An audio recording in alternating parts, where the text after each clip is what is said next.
하나님께서 만들어 놓으신 이 세상 가운데서 이 마가를 통하여서 우리에게 들려주는 그 첫 문장, 하나님의 아들 예수 그리스도의 복음의 시작은 이러하다. 왜 마가가 이처럼 서둘러서 복음을 전하고자 했을까? 마가가 이 글을 기록했을 때 그들의 상황은 64년, 65년경에 로마가 이스라엘을 통치할 때였습니다. 그러니까 로마 압제 속에 있는 그 백성들에게 글을 쓰고 있는 것이죠. 추후 64년경에 로마에 큰 화재가 일어나게 됩니다. 그래서 네로와 정부는 이걸 위한 희생양을 찾기 시작했는데 그들이 찾았던 것이 바로 그리스도인들이었습니다. 많은 그리스도인들이 체포되거나 처형되기에 이르렀던 것입니다. 살아남은 사람들은 목숨은 구했지만은 카타콤과 같은 지하 동굴로 들어가서 숨어 살기 시작했습니다. 이런 사건이 일어나고 사람들 사이에 작은 책자 하나가 돌기 시작했습니다. 이 소책자가 시작하는 것이 이렇게 시작되고 있습니다. 하나님의 아들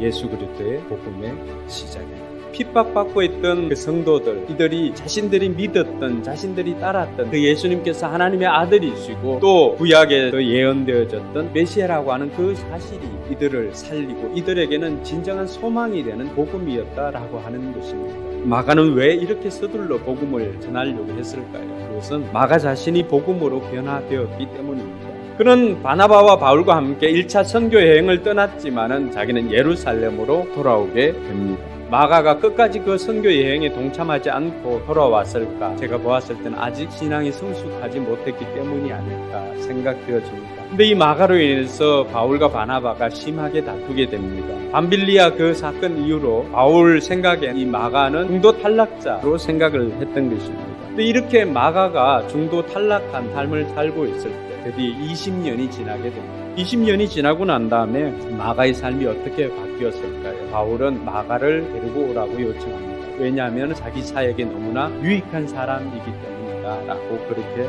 말하였습니다. 그와 함께 했던 베드로는 또 이렇게 이야기를 합니다. 자기 아들이라고 소개하지 않습니다. 그런 것처럼 이 마가를 아꼈습니다. 저는 이 복음서를 썼던 마가의 모습이 마치 우리의 모습이 아닌가 생각되었습니다. 때로는 내 믿음과 내 육신의 연약함으로 인해서 넘어질 때가 있잖아요. 그것으로 인하여서 죄책감 속에 나 때문인가 하고 자책하는 성도가 있다. 이 시간 주님께서 여러분들에게 이 메시지를 위로하고 있습니다. 마가를 보아라. 그래서 마가는 이 복음으로 자신이 변화되었기 때문에 모든 사람들에게 이 복음을 먼저 전해주기 위해서 먼저 이거를 시작하고 있는 것입니다.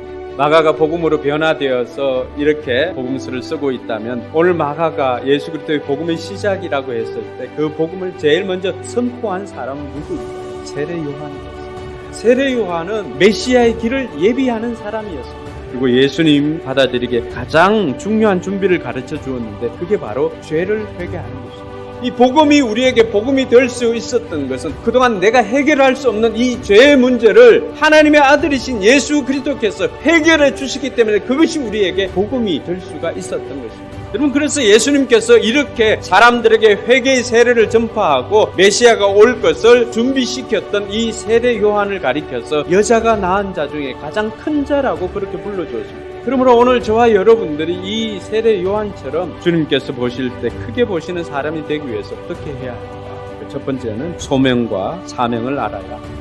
세례 요한의 삶을 보면 사명을 위해서 모든 삶이 단순화된 삶이었다라고 하는 것을 알 수가 있습니다. 그러므로 저와 여러분들의 삶 가운데 우리의 삶의 사명을 이루기 위한 것이 아니라고 한다면 조금씩 없애는 것이 우리에게는 필요합니다. 두 번째는 세례 요한은 자기 위치를 아는 사람이었습니다. 자기는 메시아가 아니라 그저 광야에서 외치는 자의 소리가 자기임을 알았습니다. 소리는 곧 울리다가는 사라집니다. 우리도 우리의 위치를 알 때 우리는 주님으로부터 큰 자라고 하는 칭찬을 들을 수가 있습니다. 마지막은 주님을 높일 줄 알아야 합니다. 그는 주님을 높이고 무대 뒤로 사라지는 인생이었지만 그는 너무나 행복한 사람이었습니다. 그의 마지막은 순교를 그러나 그가 전하였던 그 복음만큼 오늘 저와 여러분들의 가슴 속에 남아있고 그의 삶도 오고 오는 많은 사람들에게 다시 오실 주님을 준비하는 사람이 바로 세례 요한과 같은 삶이 되어야 한다고 우리에게 말하고 있습니다. 사랑하는 성도 여러분, 그렇게 살아갈 때 저와 여러분들 모두는 천국에 가면은 다 요한보다도 큰 사람들이라고 칭찬을 받게 될 것입니다. 이 칭찬을 생각하면서 이번 한 주간도 예수 그리스도의 복음의 사람이 되기로 결단하며 살아가는 저와 여러분들 되길 주님의 이름으로 축원합니다.